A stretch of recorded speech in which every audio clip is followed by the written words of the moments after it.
check on two.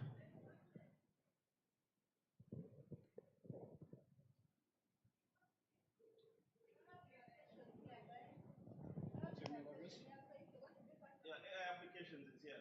AI Applications. Yes. What's your email address? Can you kindly rename them using the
Check, check, check, check.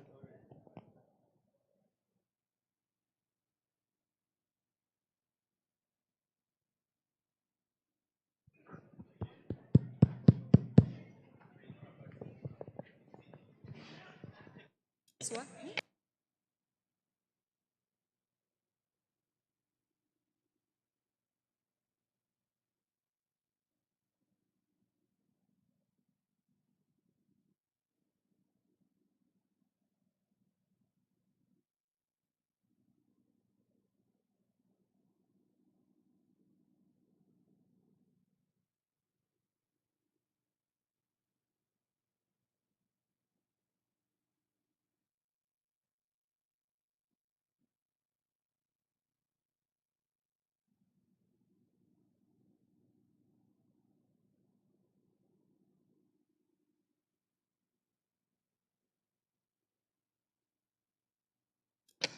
Good afternoon, all. We'll start in about 5 minutes. Let's set up.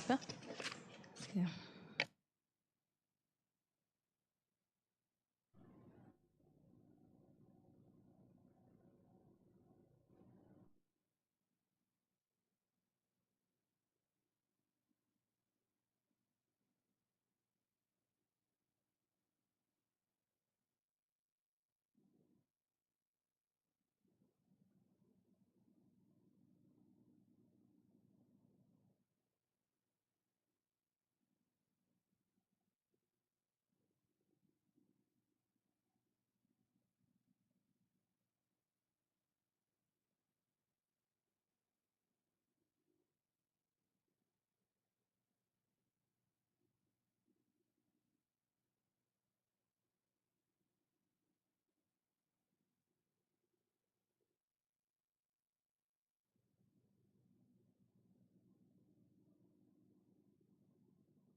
Okay, apologies. We'll start off now. Just to confirm with the IT, are we set? For the online guests, all right. Good afternoon again. As introduced earlier, I'm Hilda Kamugisha. I'm privileged to moderate the panel on AI applications in the different sectors in Uganda. So that's the headline topic for our panel, and it will be presented by, just a second, Mr. Timothy Biekwaso Jr., who is a computer science graduate working with S-Vista Uganda, an EPC contractor, as well as with Radius Health, a telehealth startup. So they design functions and stakeholder groups to test innovative market propositions and oversee IT strategy and enterprise digitization with a diverse team of users. Timothy has over 14 years' experience analyzing and optimizing enterprise information system design. He believes that interdependency is important between social and business results. If we don't depend on each other in that space, we will miss important opportunities, according to Timothy. So he will come and give us a short presentation on AI applications in the different sectors, which will be followed by the panel discussion. Welcome, Timothy.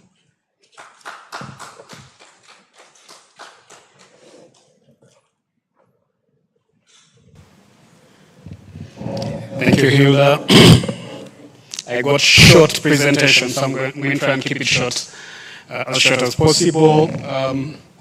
Good afternoon, everybody. I'm excited to be here. It's an honor and privilege to have this conversation with you. Yeah, I thought to put something together to help with this engagement today. I'm not an AI expert. I would like you to think of me as an aggregator of viewpoints. And so I would like to first of all say that I think the exciting part of this discussion is the panel, which is why, as I said, I'm going to run through this for perspective. I want to start by talking a little bit about strategy and its relationship with technology. As far as I'm concerned, the key argument to make here is the internet as a noun turned into the internet as a verb about 20 years ago. And I think speaking about AI applications, or rather their use cases across the different sectors, be it finance, agriculture, insurance, retail, name it,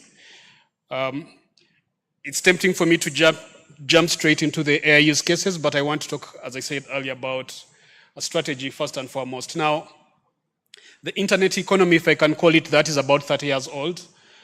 And the reason I'm focusing on the last 35 years or 30 years is when the disintermediation of value chains that we see across the different sectors essentially took off. Obviously, with the internet, you remember what internet cafes were. I don't know if there are towns in Uganda that still have internet cafes, but we don't see them anymore, partly because of the internet economy and the disintermediation, as I said, of that particular value chain. We see this similarly in all other sectors. Through the different use cases that I'm sure you've been hearing from yesterday, and I have some here which I thought I would share with you. If time allows, I'll get to that. I really would like for that presentation to be projected, so you keep up with me. But I'll carry on in the interest of time nonetheless.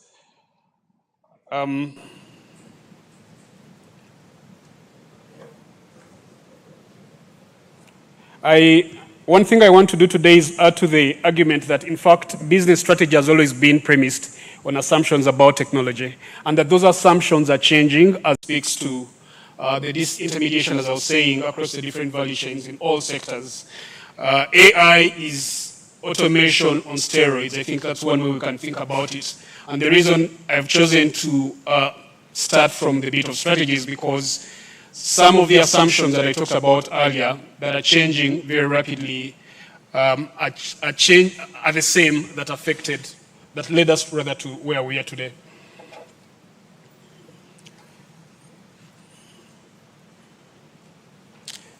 So what is the challenge? And what are the common obstacles? I'm just going to fly through these. What is the challenge and what are the obstacles? I think for us right now, the critical thing is to know, especially in terms of the proposed approach, the critical thing is to know who your enemy is, to learn what others have learned in this area, to define what your actual problem is, and this is where we get the use cases and why they differ across the different sectors. And finally, it's only after that that you can choose your own path.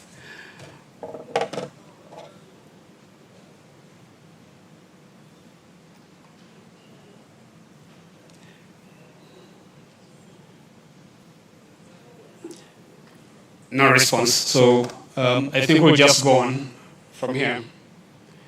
I want to go through a few use cases before we carry on to the calls to actions as far as the ICT association is concerned.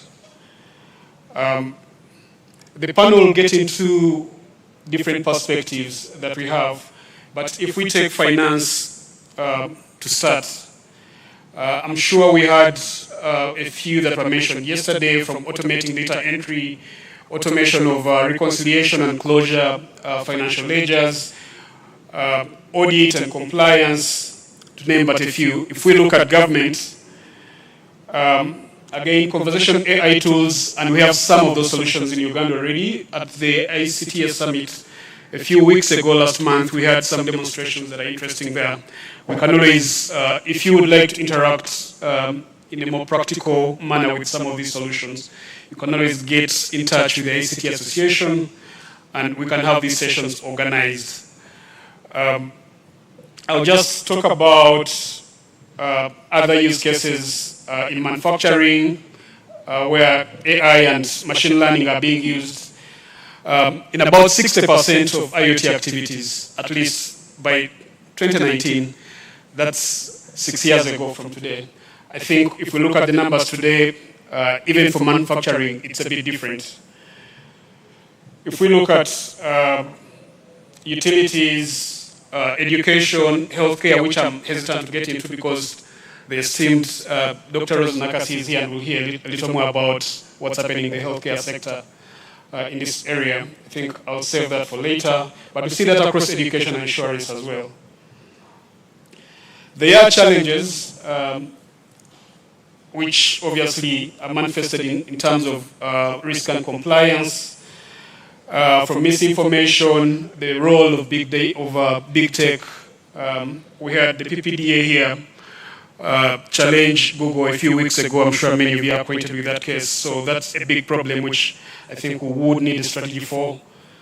Job augmentation versus displacement is one of the narratives out there. And finally, copyright, which in the last segment in the morning, I think, was passionately covered by the last speaker we had in the main plenary session.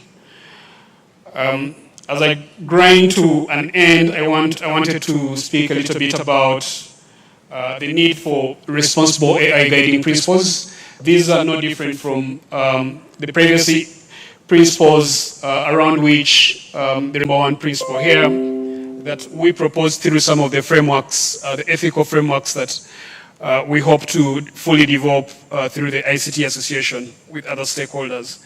We have fairness as the second principle that we look at from research and product development, explainability and transparency, security and safety, validity and reliability, and finally accountability across those.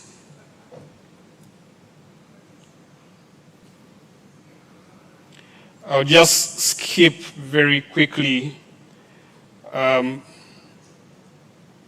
to recommendations that we would have as an association.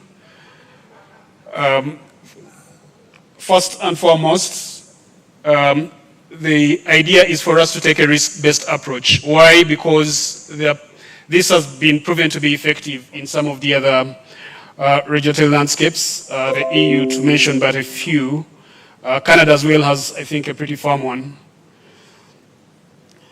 Understanding AI systems should be prohibited for some of the tools and some of the systems we see. I will share this and rather this presentation with some of the cases and the substantiating information for anyone that is interested in looking at these later on. I would like to end my presentation by communicating that the association, the ACT Association is open to collaborating with the ULS among other stakeholders in academia and other places that are leaning in on this conversation,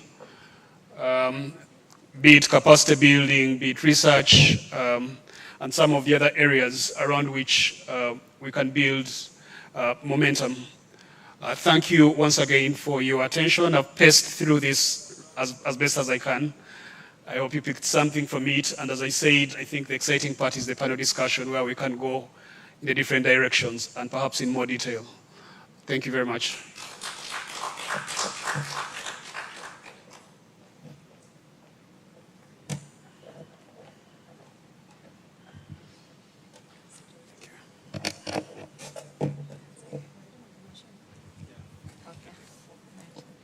Thank you, Timothy, and apologies for making you summarize your encyclopedia of knowledge in a few minutes, but we are grateful.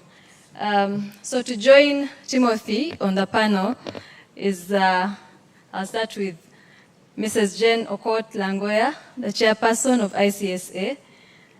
Jane is a chartered governance professional and a corporate governance consultant. She's an advocate of the High Court with over 30 years experience, specializing in corporate secretarial practice.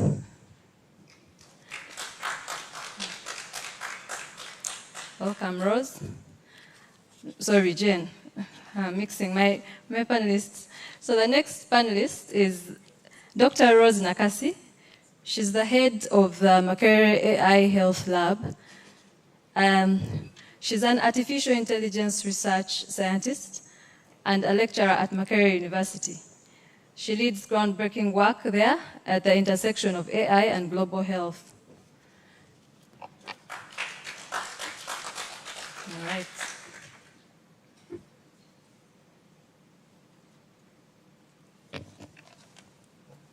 Okay, I'll join my panel. For those online, please send through your comments. We'll address those that we can afford to at the end of the discussion. Thank you.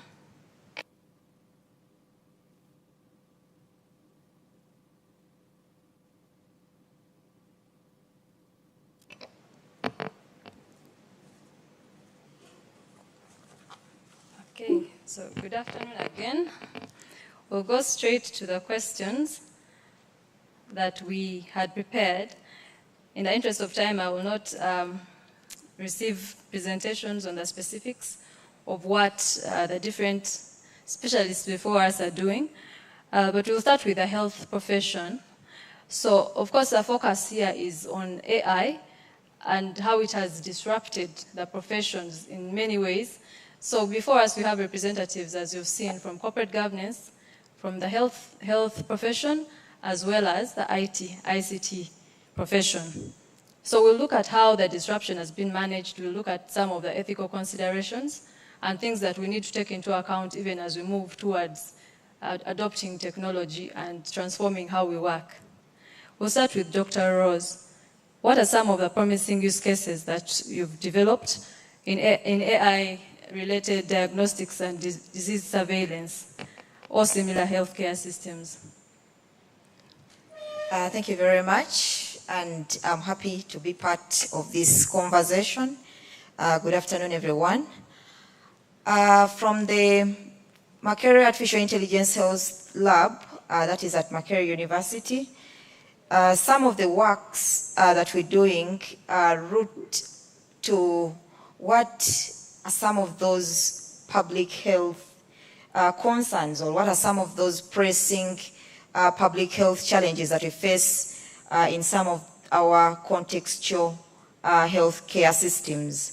And I think that has been the motivation for part of the work that we're doing, but also the different engagements that we have across Africa as a continent, not forgetting the context that we are among the countries that are termed as the low and middle income countries. So some of these concerns or health challenges that we face root from how can I be able to, get timely diagnosis? How can we be able to get timely treatment for that matter? One of the projects that we're working on, which is the Ocular project, which is supporting disease diagnostics for some of those very public health, that pose a very big public health challenge for like diseases such as malaria, tuberculosis, cervical cancer, not necessarily just in Uganda, but across the sub-Saharan Africa, but also beyond, and they pose global challenges such as cancer. So for the Ocular project, what we are trying to do is, what is the context of diagnosis of some of these diseases in our public health centers? And also, just opposing that with the WHO standards in which some of those diseases are diagnosed. For diseases such as malaria and cancer, where the gold standard, or what I would call the confirmatory test for diagnosis, which is by the use of the microscope as the confirmatory test. And when you look at the way the modality is used, is one, it requires expertise, Someone has to go through a training to get a skill set to be able to use a microscope to diagnose or look out for whichever pathogen they are looking out for in the slides. So that will usually take time to gain that skill.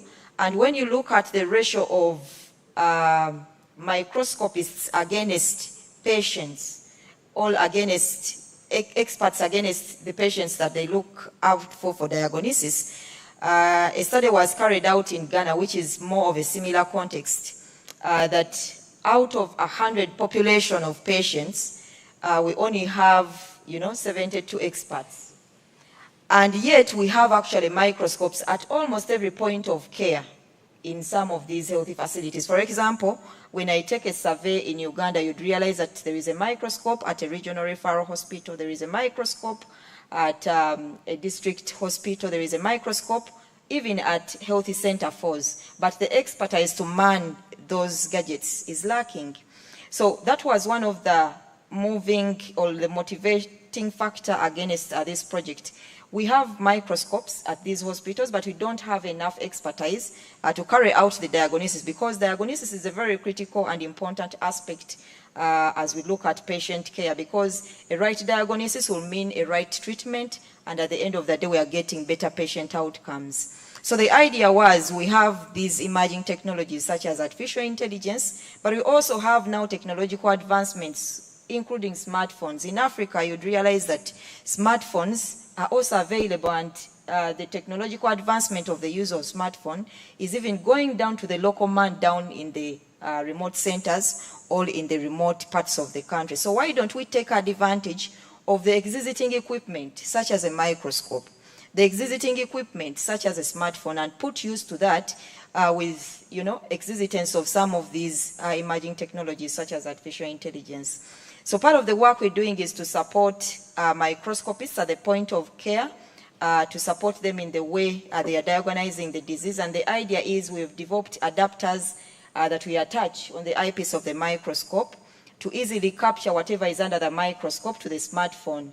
And then we utilize artificial intelligence to be able to characterize, for example, if it's a malaria parasite, or it's a pathological condition of cervical cancer, or if it's tuberculosis bacilli, where it would take a microscopist to take more than 30 seconds to look into the microscope, to look out for those pathogens. With our application, it's taking them literally less than 2 seconds to be able to do that. So we believe that's technology that is disruptive, but also at the same time easy to access, because we have this equipment even within our context, but at the same time we are improving patient care. So we believe that Some of these technologies, if embraced, will support our contextual challenges in terms of healthcare. When you look at scenarios such as disease surveillance, because if we have a robust disease surveillance system, currently in Uganda, what is being used as a surveillance system is the government of Uganda's electronic medical record system, which is dubbed as the DHIS2. But if we look at the way the DHIS2 operates, is that at the different healthy facilities, these records have to be manually put within books. Then over a week, that is aggregation over the week, they have to take them to the district healthy facility, who will manually extract those records, digitize them, and then they wait after a month to pull them to DHIS2. So let us look at a scenario of such when we're talking about critical and most sensitive diseases such as cancer, which are moving at a very terrible pace. So by the time government is informed about a person in Karamajong having cervical cancer, it would have taken probably over a month. And what that means in terms of patient care is that, you know, sometimes they get informed about these cases when the disease has gone into stages that are not manageable. So what we are doing is that, can we be able to again utilize artificial intelligence as a disruptive technology to be able to, as we go through the Ocular project, can this result be seamlessly transferred? The moment a diagnosis is made, can it be seamlessly be reported into the DHIS2 system so that in real time we are able to know that in Karamajong there is a patient that has been diagnosed of malaria, and then not just stopping at reporting, but we want systems that are going to rely on other pieces of information. For example, diseases such as malaria, you'd realize that they are vector-borne diseases. So there is an environment component that influences its prevalence. There is a climatic condition that is going to influence its condition.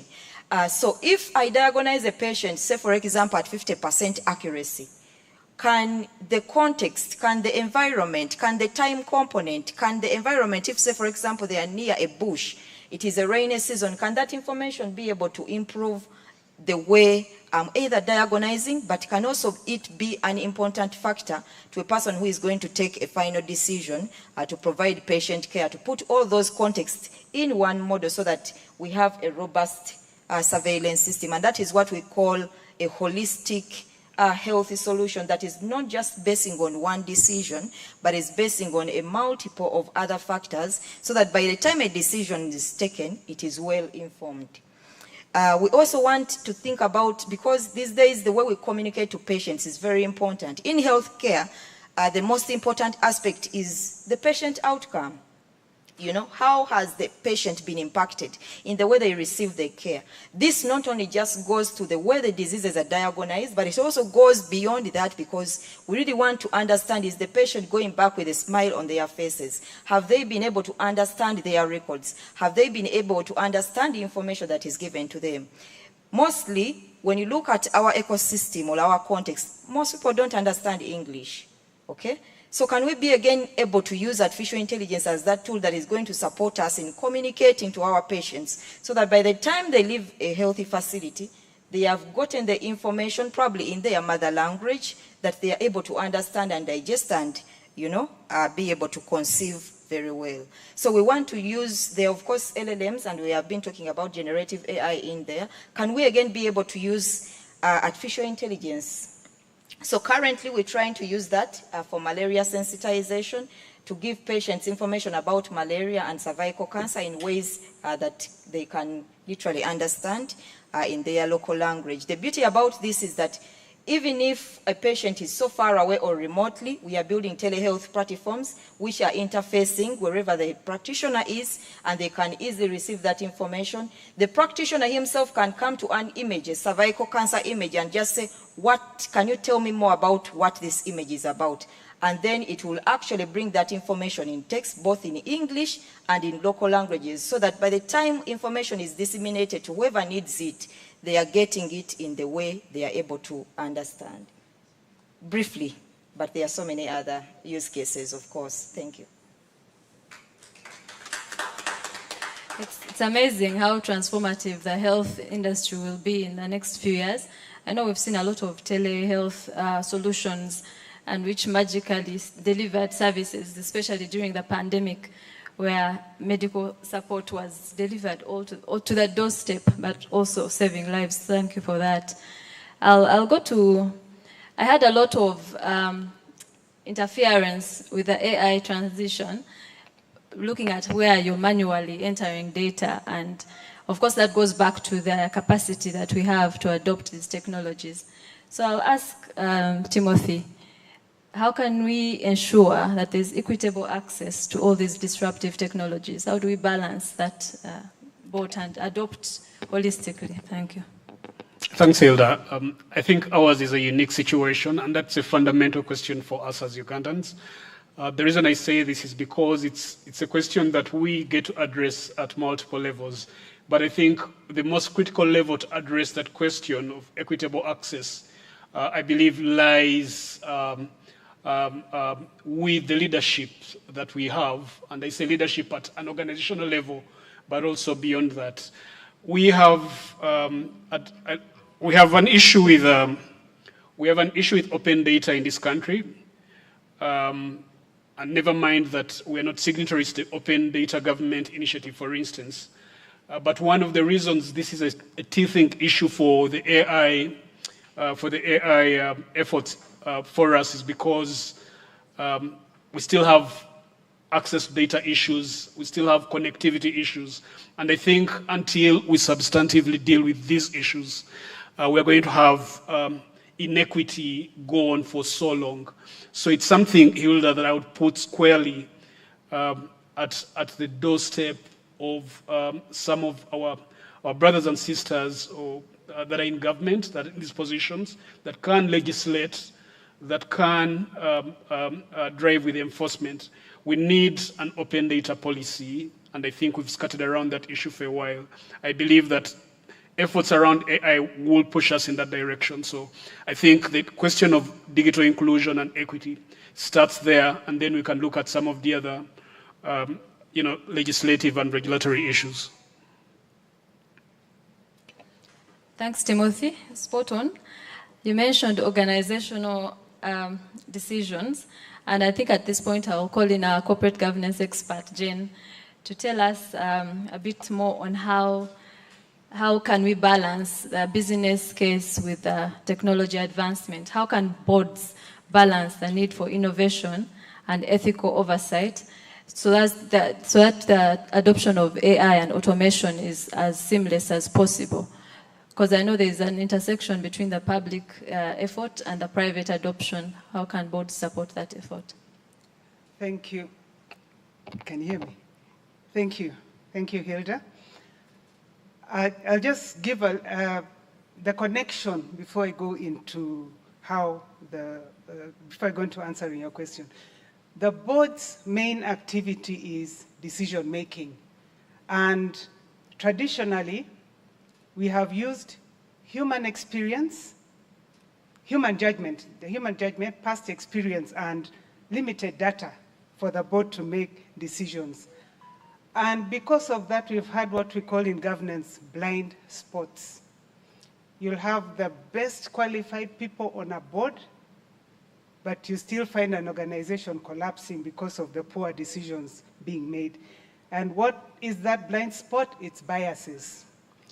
We are inherently biased as human beings, and there are over 180 biases. The scholar is called Kahneman and Zavarsky, those two. They discovered the why. It's because we have two types of systems for thinking. The system one thinking and system two thinking. System one thinking, let me use an example. The first day of work in a new workplace, you're going to be very cautious how you drive.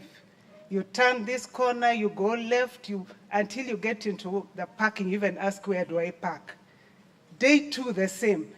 But by day three, you'll find that you got into the car, the next moment, you're in your office. Why? Because of the way the brain looks for patterns, and once it's consistent, it locks it, pushes it into your subconscious, which I like calling the autopilot. The brain has more than 30, I'm talking next to a doctor. The brain has more than 35 100,000 decisions to make per day. So if it does not categorize and create these shortcuts, the brain can burst. The brain can break down. So that particular part of our thinking is autopilot. We don't think about it. It just happens like how we've driven to work. Unfortunately, that's how we are wired. So when we are coming to make decisions, even in the boardrooms, we come with a system one thinking. System two is your first day. Very cautious, very effortful. You know you are in the present as you're thinking. Emotions are also vested in system one thinking. So usually if we find we are very emotional when we are making arguments, we need to check our levels of emotional intelligence. That's where it falls. So the way we think and the fact that we're wired to system one thinking means that the quality of decisions made may not be the best, despite all the quality that we have on the board. Some examples, we have groupthink. Day one, the chair of that meeting decides all of you are presenting rubbish, it's only Jane that is speaking sense. Day two, you all talk, only Jane's point is taken. By day three, by the third time, you're all set. After all, there's nothing we bring to the board. So you have dysfunctionality in that board, and why that's all part of the bias. So when we have, what corporate governance is moving to is evidence-based board, and that's where AI comes in. Evidence-based board is board decisions based on data, and AI we know is data-driven. I've had occasion to, first of all, we all do Google search. These days, the first thing that comes up is AI view, something like that. And if you know your stuff, there are actually some wrong mistakes in it. Yeah. And you read at the bottom, it says, there may be mistakes in here. But that kind of thing. And then there are some that are paid for. Copilot with Microsoft, the first three sets are not paid for. I think they will help us later. The quick response, 2 to 3 seconds. Then there is the deeper thinking, about 30 seconds. Then there is the deep research, 10 minutes. I tried that one, I failed. They said I have to pay for it. But when you have your data being analyzed, then you have the board making decisions on real-time kind of data. The board is able to follow market trends, customer behavior, and financial patterns. The board is able to understand the risks. Because, for instance, Copilot will say, Jane, how can I help you? You give it whatever, then it says, can I also do this or the other? I had an occasion of putting some transcribed conversations and said, can I have minutes? I would never have written those type of minutes. Wonderful, structured, even suggested the participants. I didn't have participants, but picked them from the message. So it does help us a lot. So the 21st century must have skill for leaders, including board, senior management, company secretaries, is digital intelligence. That does not require you to be an expert in all the different new technologies. You do not have to be an expert on AI. But the board has to be open-minded, flexible, accept what we call reverse mentoring. And that's the younger people mentoring us older ones because they know it better. So it's important to understand fundamentally what AI is. It's no longer futuristic. I think it's the vice president who said that in the session. It is a business strategy activity. So for the board then to balance innovation with the oversight, we need to understand AI and the risks that come with it. The principles of AI, and Timothy mentioned them earlier, are actually the corporate governance principles. There's accountability, responsibility, fairness, and transparency. Accountability means you are given power. So within these systems, people are given powers. They have got to account for how they exercise or misexercise that power, and they attract responsibility or liability. Fairness, how do we treat everybody fairly? It doesn't matter that somebody is more senior to the other. And then transparency. So the board would then have to have policies. That's the board realm. Policies and procedures relating to AI. I know we don't have a law as yet. Dedicated AI governance committees at board level, probably fit it into one of the committees, probably risk committee. And then at company level, management level, we need champions who would then feed into the board. Regular audits to identify and mitigate risks. We know the major risk is on the cybersecurity, the leakages, and misuse of data. Transparency, traceability, so that whoever uses, we can know what they used, what data they used, why, and whether it was for proper use. And then promoting AI literacy, training, starting at board level, accepting reverse mentorship, accepting young people to train the board members, and then fostering a culture of ethical awareness. Corporate governance is about ethical culture, about doing things right. Thank you. Thank you. Thanks, Jen. Very illustrative. Yes, you mentioned ethics. You also mentioned the risks that are involved in adopting AI or these other technologies. I'll go straight to the health sector. We have adopted these technologies and we're aware that there are risks, be it error because of the bias that we know is inherent in some of the tools. There's also the issue of privacy of patients' information. What ethical concerns have you come across while using the patient's data, such as genomics for AI-based analytics? How do you handle the ethical concerns involved? And you can also beef that up with some of the governance frameworks you've put in place to ensure that the AI tools used in the healthcare system are ethical, transparent, and equitable.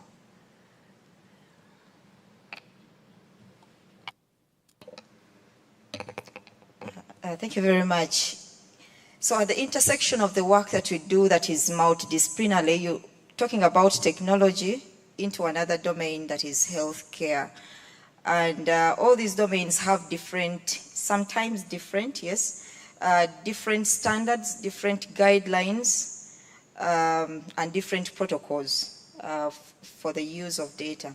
Of course, we've seen that as AI is doing all this great stuff around diagnosis, around treatments, around whatever that it can do within the healthcare system, we've also appreciated from the different conversations that have been lying in the main section that the main ingredient for artificial intelligence tools is the data.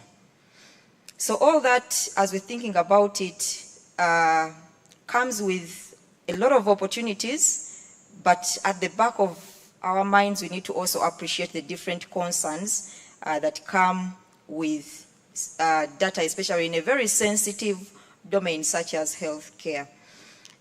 We have the ethical concerns, and I think most of my colleagues have been talking about ethics. But what is ethics when it gets to healthcare?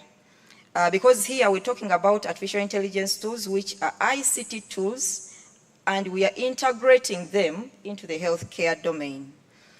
So one of the things about whatever service that we are providing in the healthcare system, the target is it providing better patient outcomes? And to have better patient outcomes, there is need for a platform that is going to, first of all, be trusted, because we need to have that confidentiality that when I go to a healthy facility, because of the sensitive nature of the domain, how is my data being handled? I need to also be very much concerned about, of course, that raises a privacy issue. The other thing is, am I able to trust the system?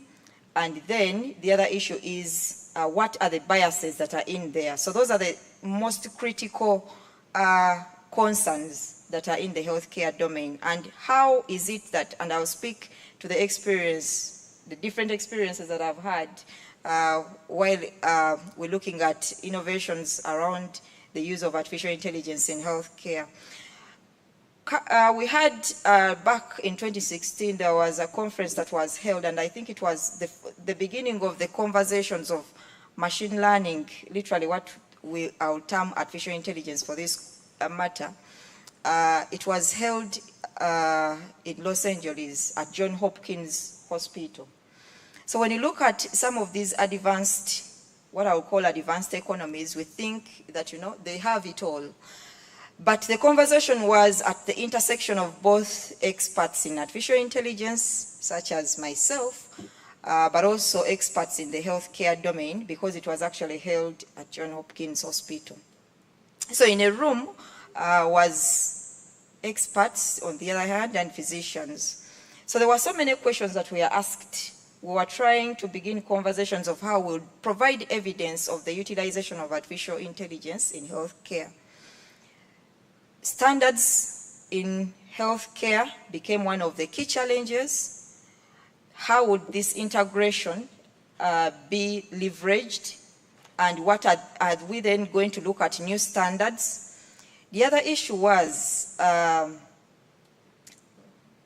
for those that have interacted with artificial intelligence in terms of development, if you to look at the traditional machine learning that was way back then before the deep learning approaches came up, you'd appreciate that sometimes it is actually very hard. It was very hard to have what I would call explainability, to be able to explain the mathematical formations of the model that we are applying to the data and what outputs it's giving. So there was that I would term as a black box, understanding what actually the model is doing to provide that particular outcome. And that was one of the major concerns. So one of the major issues is how can we be able to even understand what artificial intelligence is doing, okay? So one of those are the ethical issues. Then when it gets to data, of course, how do I know that my data, especially when we're dealing with cloud-based systems, because some of these systems have to be run across the cloud, there are security issues that are going to come in place, How is my data going to be transferred from phone A that is in Captura to the databases that are in Makerere? How do I know that my data is not going to leak or any part of my information is going to be misused? So the core challenges that we are seeing is that, well, how is the data being accessed? And then when it also goes to the algorithm, so we have the modeling types where we're talking about the model performing on the data that it has been given and then providing the outcomes. Are we able to understand what is taking in between there? And those are the explainability cases, but not just explainability, but it also brings in what I would call bias. So bias in this case would be that if you trained an artificial intelligence model to diagnose patients of cervical cancer from the US, and then you bring and import that model and bring it in the African setting, will it give the same outcomes, or will it be biased and skewed to a given, population? So those biases are some of the critical issues that are creating concerns, especially to trust in some of these things that we're developing around the use of artificial intelligence in healthcare. The other concern is the explainability. One needs to understand that at whatever level the model is performing, how can we be able to explain, but also audit every part of the process. From the data collection, how was the data done? Did it check all the necessary requirements and guidelines and frameworks to reach whatever conclusion it is reaching? In the main plenary, we had a case where someone says that any artificial intelligence model, in computer science, we have an adage of garbage in, garbage out. Whatever you give the model is what it will actually, whatever the model is able to do is as good as the data you've provided it with. So what audits are put in place? So if we are to look at how can we then be able to safeguard patients against some of those biases. So some of the things we are trying to do is, can you have, of course they are already existing guidelines, for example, the HIPAA guidelines that are talking about how have you protected the patient's data. We have scenarios where we can be able to anonymize patient information before you give it to a model, so that all the personal identifying information about a patient is, sieved out before that information is put to the model, so that there is no leakage of anywhere where that data will be linked back to the patient in ways of protecting them. Then in terms of security, can we be able to put up encryption protocols that are robust enough to know that every time I'm taking data, I'm putting data from one location to another, there is that encryption protocol that would not leak any security, breaches to the data that is being transferred or to any outcome that is coming out of the model. All these are some of the technical safeguards that we need to put in place technically. But at the end of the day, we're really looking at, how can we be able to build trust so that you can go comfortably and confidently to say that I want to be diagnosed through an ocular product. What that then requires is that have the patients understood what the artificial intelligence is actually doing, that is the explainability. Are they appreciating, is there evidence to show that actually this is working? Do we have regulatory, and I thank her for taking us through the governance bits of the conversation. What we are lacking currently is there is a scenario where the technological advancements are actually outpacing the governance structures.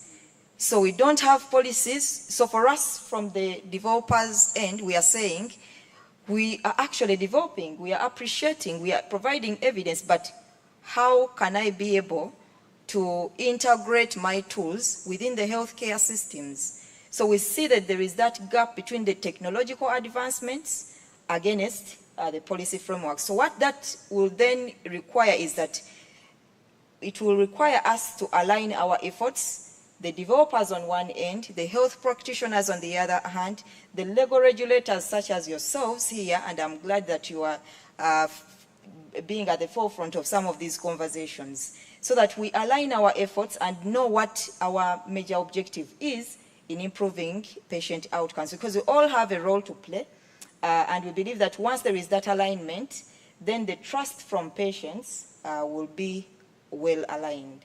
Thank you. Thank you. I think our work is cut out. Kudos to ULS for being interested in these conversations. I'm sure, like me, you're learning so much, and we shall turn them into practical steps. So we'll move to Timothy. I think you'll answer us concerning some of the issues she has raised. How can you as ICT professionals assist in mitigating these AI biases in the algorithms and some of these concerns she has raised? So you can give us a brief on solutions. Thanks, Hilda. What I can say is that first and foremost, don't leave it to the IT people alone to do it. At a macro level, you can see what's happening, where you have big tech going out of control. Big tech, I'm referring to the likes of Facebook, Meta, and the others. They are so big financially, bigger than some of our economies. And so leaving it to them is tantamount at an organization level, leaving it to the IT guy to deal with mitigation of risk and bias. What I would say is, and I want to steer this back to around leadership, I think we need to reimagine what leadership is. And I say this with a piece of research in mind by a one Dr. Linda Hill at the Harvard Business School. And according to research she conducted with colleagues a few years ago, they resolved around 3 core capabilities that we should be building in organizations to deal with issues of bias and the like. The first capability is what they call creative aberration. And this is really about creating a marketplace of ideas and perspectives. So in that kind of environment, you don't leave it simply to the IT person or the developer or the technical person to do that, because it never ends well. So you have to generate a marketplace of ideas through which you can now move along solving a problem. Secondly is what they call creative agility, and this is about testing and refining those ideas through quick pursuit, reflection, and adjustment. Finally is what Dr. Nakasi mentioned earlier, which is integrated decision making, a creative resolution as one of the 3 core capabilities, which if you catered to in an organization, there's very, very minimal risk of such issues coming up. So yeah, that would be the approach. Don't leave it to just the tech person. There is no expert. There is no, innovation rarely happens without diversity and conflict. And so you need those two ingredients. And this is really about innovation. Because as Dr. Nakasi said, in many cases, the advancements that we're seeing are going far, far ahead of governance. And you need to sort of remember those core capabilities to try and arrest the risk, so to speak. So thank you. Thank you. That's noted and very material comment around the integrated approach to solving these problems. So we'll go next to the governance aspect. Jen, if you could give us some of the ideas that have been generated around ethical handling of data, particularly when it comes to employees and customer data within organizations. You could also assess how corporate governance standards and practices stand and whether those are sufficient at all to address the disruptive technologies. Thank you. One of the panelists mentioned how, was it Timothy, how AI has outpaced, was it you, Doctor? AI has outpaced governance or laws and all that. If you Google now for AI laws, you're going to find one. And Google is searching the whole world, right? Only isn't it right, Doctor? The EU IA Act. And it's heavy on the ethical aspects, especially the private, personal information.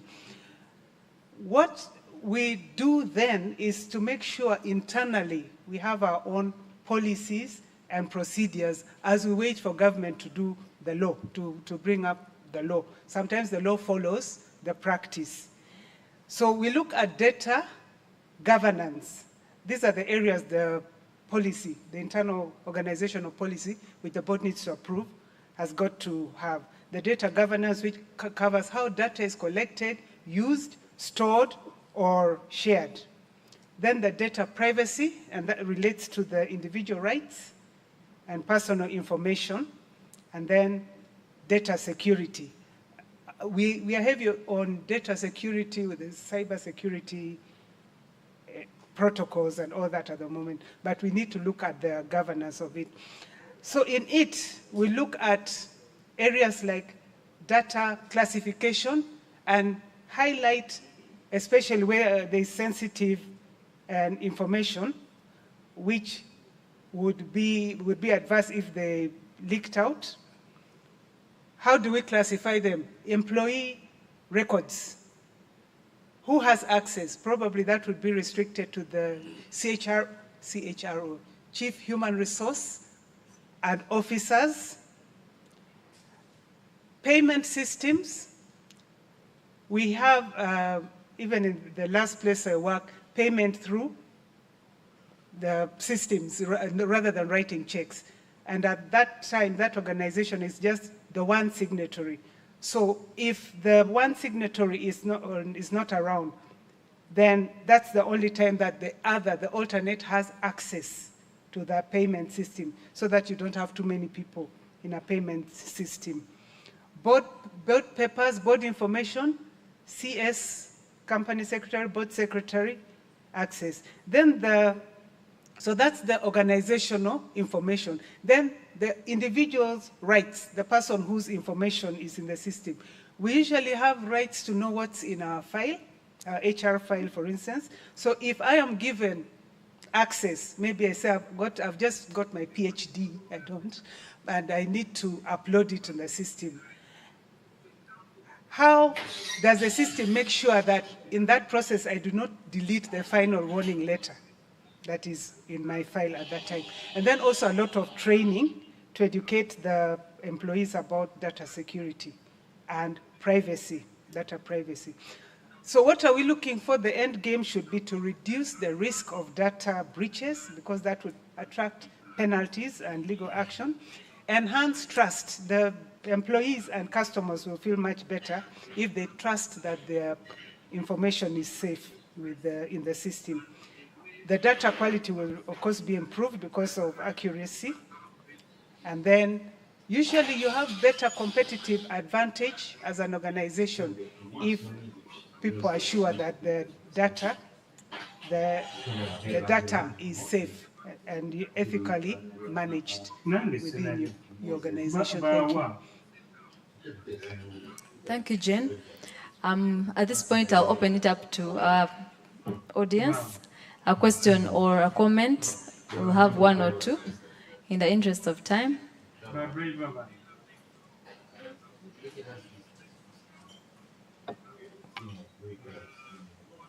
Feel free to put up your hand and share your thoughts. Good afternoon, ladies and gentlemen.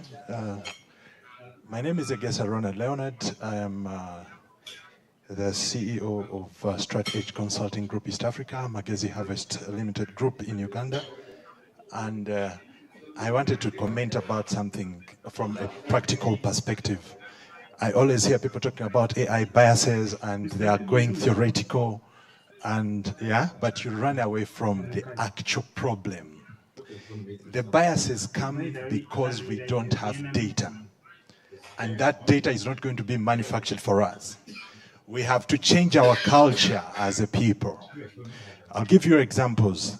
Until recently, if you asked somebody in administration of football in Uganda that how many goals have been scored since the start of the Uganda Super League / Premier League, its successor, do they know? They don't know. We have not been having a culture of statistics and tracking statistics. And it cannot be found anywhere. I have been helping people with strategy in terms of digital. And you will find that people create a website, even the top law firms. You create a website, you put it out there, 3 years down the road, no single update. And you're still complaining that, you know, open data access, blah, blah, blah, blah, blah. But you don't have data that can be crawled, data that can be accessed in the open sources. So websites are open sources. You don't have data there. So you have to be very, very intentional. So before even we got into the AI age, we didn't have a culture of statistics, tracking statistics in everything. One time I was invited by the Uganda police. And they said, you help us. I told them one of the things that I had promised that I'll help them with was using AI to predict crime. And of course, one of the modules that I developed was a training in introductory courses that would lead their team to be AI compliant. But I said, give me the stats for cybercrime. Let's start from cybercrime at least. Let's have the stats and start from there. And guess what? No statistics. But who are the people I'm talking to? Directorate of Criminal Investigations. Okay? But you see, data is as good as how easy it can be retrieved. Yeah? So if a person in charge of cybercrime at the Criminal Investigations Directorate cannot produce statistics in real time, then you are just a bunch of jokers. So what we need to start with is a culture of collecting, presenting, and appreciating data. Collecting, presenting it, and appreciating it. Let's have to know, for example, if I picked anybody here and I asked, how many cases have you done since you started legal practice? How many people will give me an accurate answer? You can see, one person is confident to put up his hand. Many of you do not know how many times you have appeared in court. Yeah? But if I come to the website of a certain law firm in Kampala at random, I should be able to see that you have the following advocates. Advocate A has appeared in court 200 times, has handled 5 high-profile cases at the Supreme Court. If you don't have tracking of data to that extent, then we're going to continue singing the same songs over and over and saying biases, biases, biases from OpenAI systems. When you try to do image manipulation with AI, and you are trying to be specific to a country like Uganda, you will normally see images of young boys and girls who have torn trousers, torn shorts, and all that coming up. Do you know why? Because for almost 30 years, the people who appreciated the use of websites were Wazungus working with Africans to promote NGOs on the internet. So there is plenty of data in the open sources about these boys who are shirtless, yeah? People who are saying, oh, donate $3 and you change the life of somebody. Those kind of things. So those are the things that you find out there. They are more available than getting advocates who are maybe out in the courtroom or who are in conferences and stuff like this. So you will find that we are going to leave this Digital Transformation Festival, but very few law firms are going to have images of what has been transpiring here on your website. Are you getting me? So after 2-3 months, somebody is going to say, you'll actually be instructing AI tools to generate for you a photo of advocates in a 5-star facility in Kampala doing what, and then you realize it's bringing photos of Congolese. Yeah? The complexion does not represent Uganda. Why? I think my point is fairly made. I don't want to continue. I was not supposed to speak. Thank you. Thank you very much, Mr. Gesa. Very thought-provoking and challenging insights there. Let's hear from Joel. Thank you very much. I am very happy and also very pleased with the discussions that we've had. So mine is not a question, but to say thank you to our moderator and thank you to our panelists, Timothy, who I know quite well in another setting, Ms. Langoya, and Dr. Nakasi. Especially Dr. Nakasi. I've read a lot about AI, but I'd not listened to someone who is spelling out in very specific terms the applications and how that can save, someone's life if you have this technology used. So I am very happy. That's what I can say. Thank you very much. Thanks, Joel.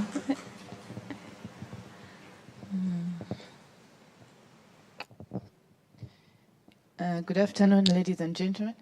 My name is Hope from Uganda Development Corporation. My question is to the health professional. I want to understand whether you are actually developing algorithms and training them on local languages for them to be able to give you, because you said the patient can receive their results because you want them to understand their results, so they can be able to, you're training them on these local languages to be able to give patients information in their local languages, and what are those languages you so far training them on? Or are you feeding them with information that is already in the local languages, or are they translating from English to the local language? So I'm really interested in a bit of, not too technical, simplified science behind your system. The next for me is a comment.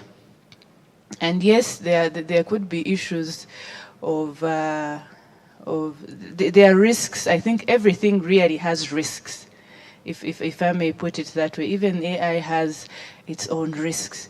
Even this electricity has its risks. But would we say we were better off without it? Or have we learned to manage it? And if it had risks, was it just killing everybody who was not an electrical engineer? Or even them, they were also dying despite the fact they were electrical engineers. So I want us to live here focusing on what are the positives? Because there's certainly no we don't disagree that this AI and these new technologies are really, they are going to enable us to do much more and in a better way than we were able to. And there is every reason to actually continue to pursue them. And perhaps even we'll get to a point where things yesterday Mao said we created this animal and now it has to rule us. I don't know if we shall get there, that this animal will eventually rule us. But nonetheless, we created it. I think we will not get there. So if we can focus on how to make it better, how to mitigate all these risks, but still continue to pursue them, I think we will all be where we want to be and maybe beyond. Thank you, Hope. I think Dr. Rose, you can take that. Yes, thank you very much. Currently, we're pursuing a path of contextualizing the solutions, so to say, fit to solutions that are fitting our context. For the what I will call it's multilingual models that we're developing, those that are contextualizing our local languages, we are actually from scratch. We're collaborating with the School of Linguists together with the experts. For example, the pathology department. Of course, there will be those there. We are still having those challenges of sometimes, for example, if you have a case of a cervical cancer malignancy like adenocarcinoma, how would that be translated to, for example, Uganda? Currently, we're working with Uganda, then it will be spread out across. But we're trying to have the linguists in contact with the experts so that we develop a localized medical corpus, more like a language database that is specific to the different diseases that we are keen and interested in. Currently, for malaria, we are working with Uganda. We hope to, we have it as a multilingual solution, which would cater for the different languages in Uganda. And the training of the models is actually fine-tuned to our local language database, which we are trying to curate. So it's not just about importing an LLM such as a GPT offline or online and then you just put in. But of course, for it to give you a context such as Uganda, you have to contextualize the data that you give the model to, so that it is able to provide feedback in that particular language. I don't know if that answers you. Does it? Thank you. Thank you, Dr. Rose. Yes. Our time is fast spent, but I'll let you give a final. The mic is off. My name is Viola Kembabas. I work with the Uganda Law Society under the Legal Aid Project. My question is about the inclusivity of AI to the persons with disabilities. I think that is one of the topics that I was actually waiting for all the panelists to talk about. Thank you.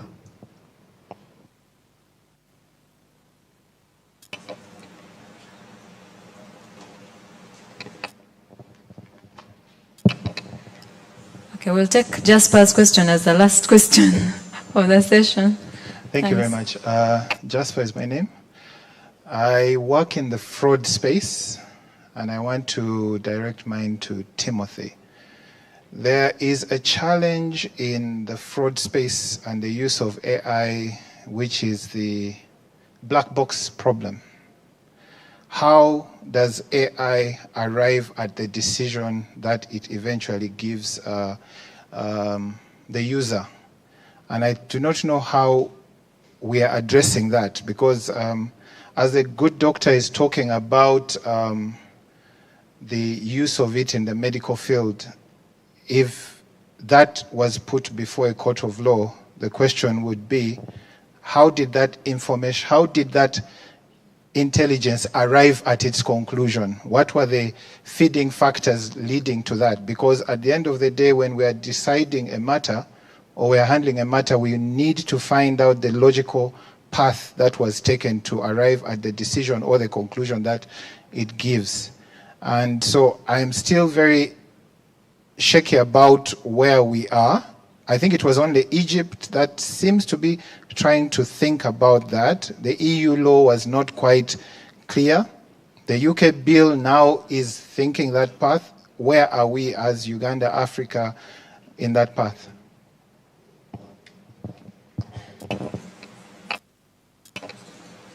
Okay. I think we'll start with the inclusivity of persons with disabilities. Sorry. Yeah, on AI. I think Dr. Rose will handle that ably. Yeah. So I hinted about having a representative data, and I think that could partially address the aspects of inclusivity, because if we are talking about having a data set that is only skewed to a given population, with given population I mean it could be based on gender, it could be based on, you know, the disability aspect that she's talking about, it could be based on the ethnicity of, I'm talking in the space of health, ethnicity of a patient. Sometimes it could be the geographical aspects, you know, that would come in. So the way we are developing, and I think that goes back to the, you know, representative bias and what audits are in there that we have built into the frameworks that are able to, you know, evaluate all these aspects. So in terms of when we are developing these models, we want to always have an evaluation loop at every point of the AI model development, from the data that has been collected, what matrices were used to arrive to the data.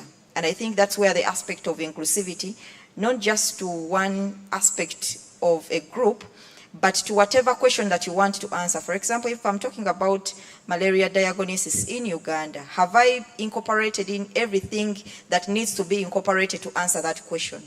What was the population? Where was it? Is there a different sort of malaria? For example, currently we are evidencing a different variant or a different species of malaria, which is malaria that's happening in the north part of Uganda and some parts of the eastern, and it's as if it's imported through our boundaries and it's now, you know, coming up. So if I'm to build my malaria diagnosis model based on the variant that is common in the central, which is the Falciparum, that means that if I take that model to the eastern part of Uganda where there are other different species, probably there will be a miss out. And if that is what I've developed as a standard, then it is going to be a biased model. So there is no representativeness. And what we're trying to now understand is, what is the ecosystem of the question that I'm trying to answer? Is it to the disabled? And have I been keen enough at the evaluation of the data that I'm using? Have I incorporated every aspect? And has it been equally representative to all the other features that I'm putting within the model? So that is very critical, and that is why we are having this basis of auditing and evaluation at every part, not just at the data, but also the way the model is performing. Because sometimes the data that was used in 1990s may not align with the data that I'm using in 2025. If I'm using a smartphone, for example, iPhones, they always upgrade every year. So if I'm to use data that was trained on an iPhone that was, you know, developed in maybe 1990, I will definitely get different results. So that is the representativeness. And should we then be able to develop models that are dynamically updating in the background to take all these different new evolving changes that come within the data? So there is always that need for auditing and then evaluation at the end of the day. Thank you. Thank you, Dr. Rose. I trust that has satisfied the asker. Yeah, with a few minutes to spare, I'll let Timothy respond to the black box question as we close. Very difficult question, and I regret knowing Jasper because I don't know why he asked me that question. I think for me it's a question of design, and obviously we've seen the advent of AI has obviously compounded cyber risk. We know that very clearly. But what I usually advise clients or team regarding that is the rules don't change, the approach doesn't change, and so I look at things like the business capability map, if I'm looking broadly. I look at the data architecture of a particular organization, and I know these may sound like abstract concepts, but I think it's something that it's an open question, and the solutions around that, and even some of the solution providers like Sophos and others are still working through it.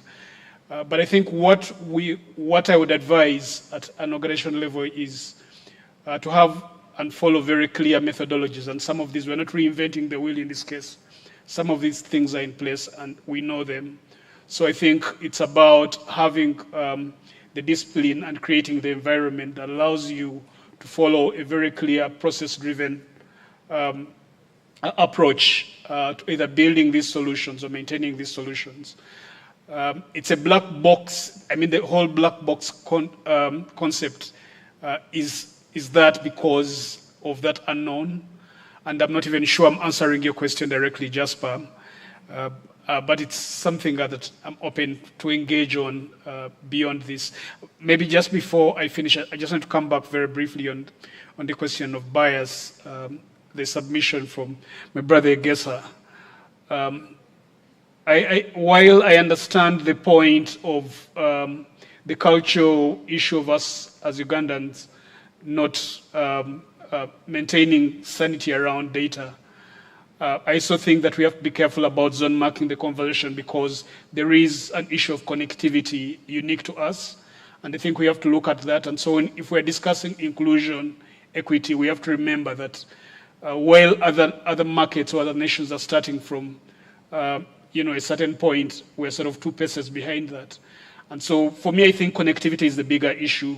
I made the point earlier about an open data policy, and I believe that would deal with some of what I'd call hygiene issues, because you still have silos, yes. From the recent reports, you'll see numbers like 60%, 70% of government adopting e-services, for instance, but we still very strongly siloed.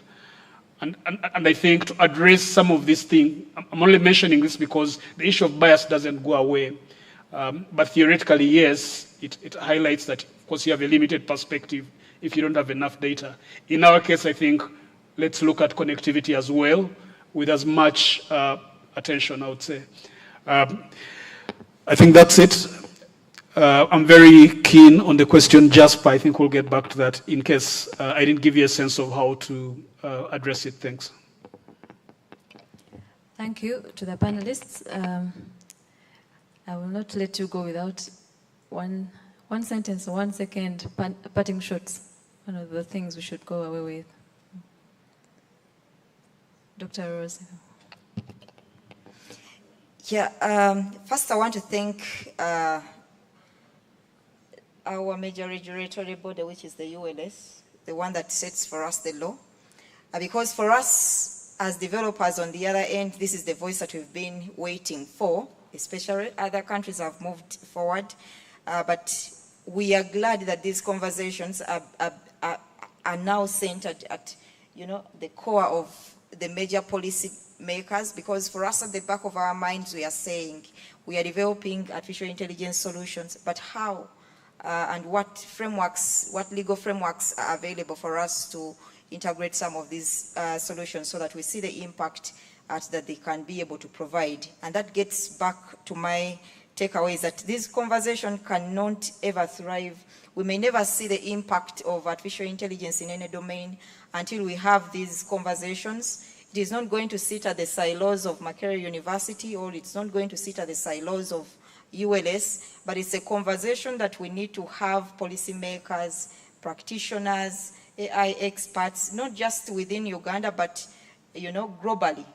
We push these conversations beyond our borders so that at the end of the day, we have a one common voice that is pushing so that at the end of the day, we are able to appreciate the evidence and the impact that some of these disruptive technologies are able to provide.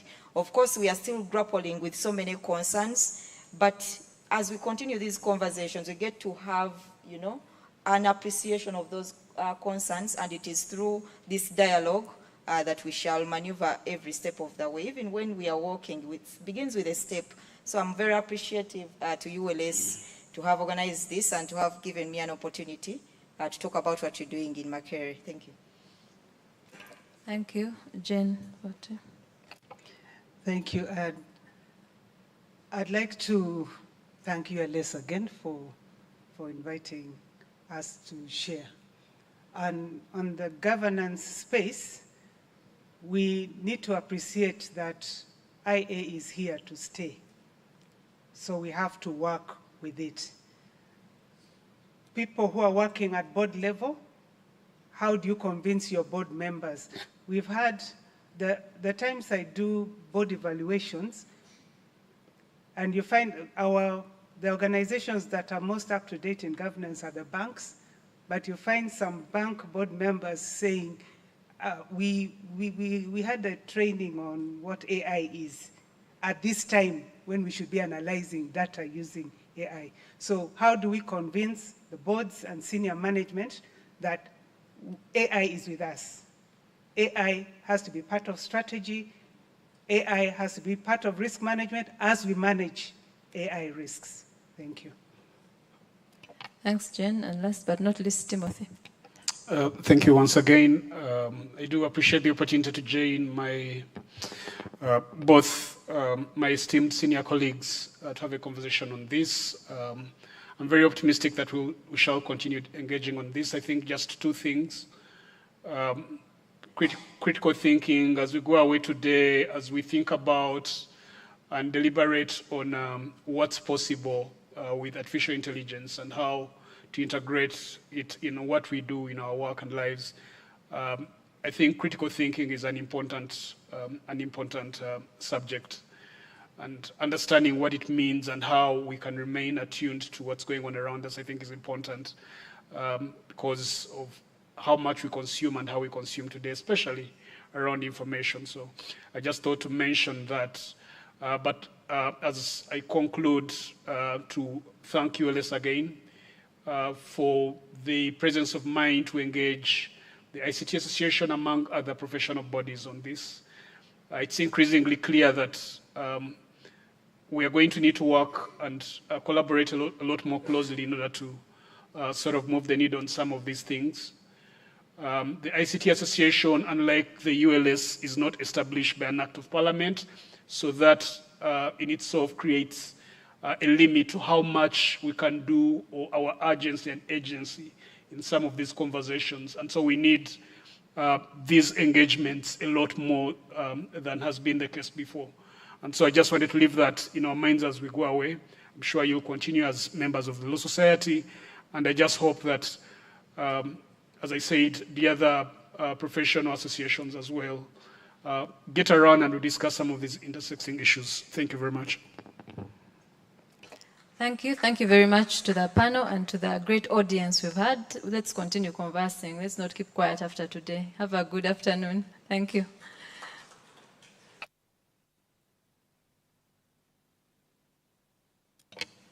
Thank you very much to our panelists. I was asked to preside over, I'm not so sure what to call this. In my high school, they'd say Thanksgiving or commissioning, to hand over the appreciation from the Uganda Law Society for your service, to accept to be here, but also to engage on such a very topical conversation by asking the right questions, but also adding very meaningful contributions to the discussion. So please join with me as I invite the Uganda Law Society Council member for the Eastern. My parents are from the East, so by consequence I am, Mr. Nanguli Eddy, who will be handing over the tokens of appreciation to our panelists. I would recommend that perhaps you move through and stand somewhere. There? Yes. So we'll start with Mr. Timothy Byekwaso from the ICT Association of Uganda.